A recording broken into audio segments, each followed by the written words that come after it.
Olive oil has been a staple of many countries' diets for hundreds of years. In fact, in Britain and the US, the average person consumes 1 liter of oil per year. This, however, pales in comparison to the Greeks, Italians, and Spanish, who all consume more than 13 liters per person.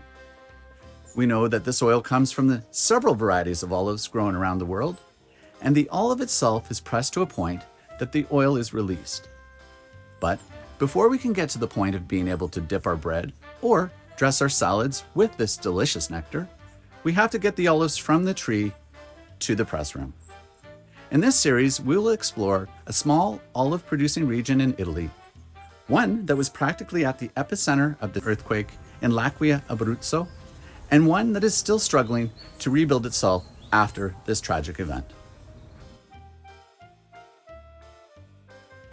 Somewhere hidden in the Abruzzo countryside, about a 2-hour drive from Rome, exists the small, little-known, ancient hillside town of Ofena.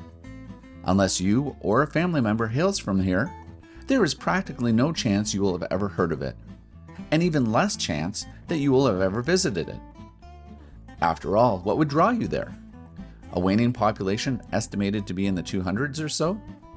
Not 200,000, simply 200. Abandoned homes and businesses, some with doors left slightly ajar, in which one can view the contents of these buildings, left almost intact, except for the debris that has blown in and the dust that has settled from years of neglect. If one didn't know better, it would appear as though the owners left hastily, as if they were fleeing from something.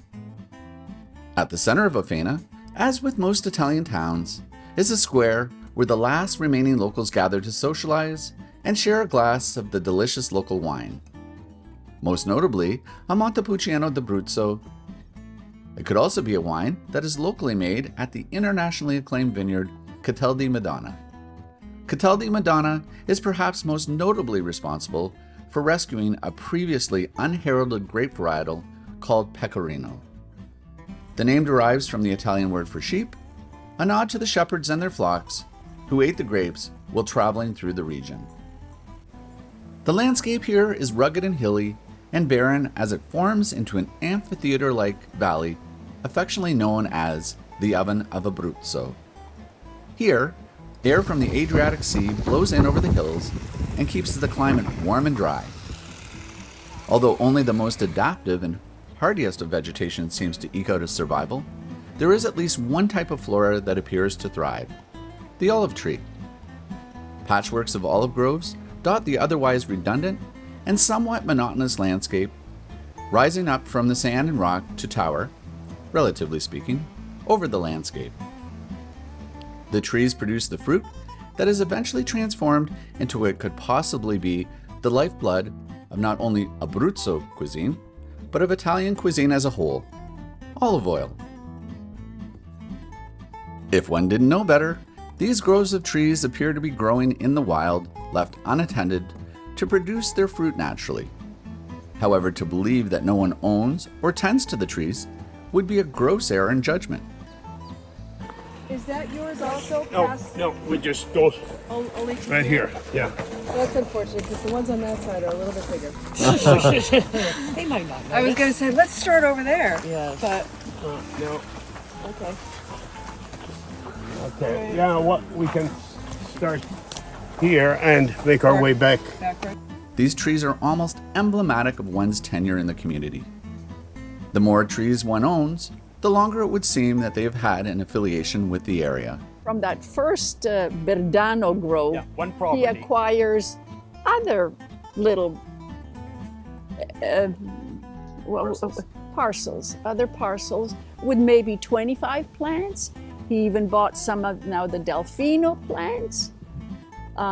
Some are in difficult spots, some are in flat areas, which the Canadians love to work on. My name is Brad Amlin, and I was one of several people recruited to help with the Delfino annual olive harvest.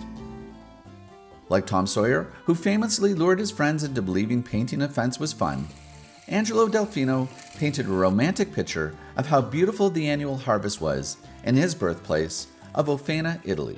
Perhaps the most joyful activity when you're picking, it's your lunch.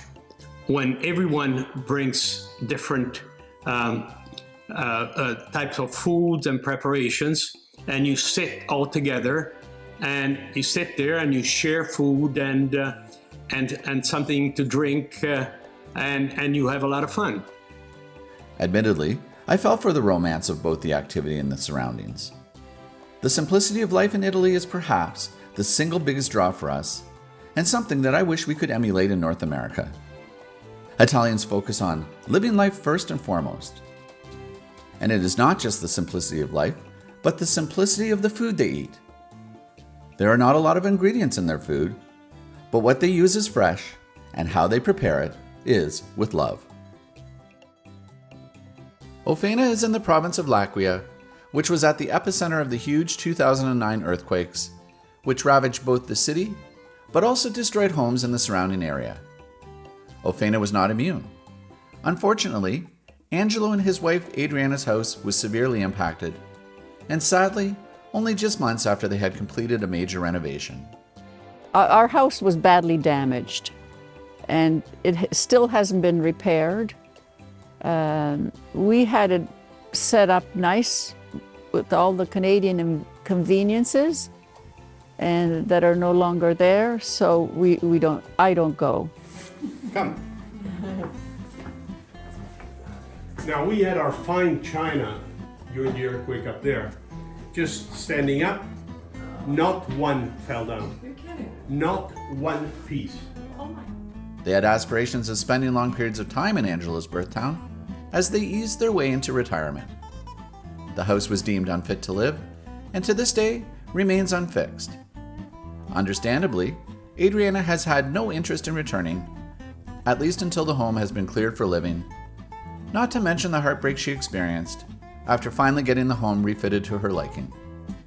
Angelo, on the other hand, remains a bit of a maverick, and when he returns to Ofena, finds himself living back in the home. This, despite having huge pieces of rebar running right through the middle of the upper and lower floors.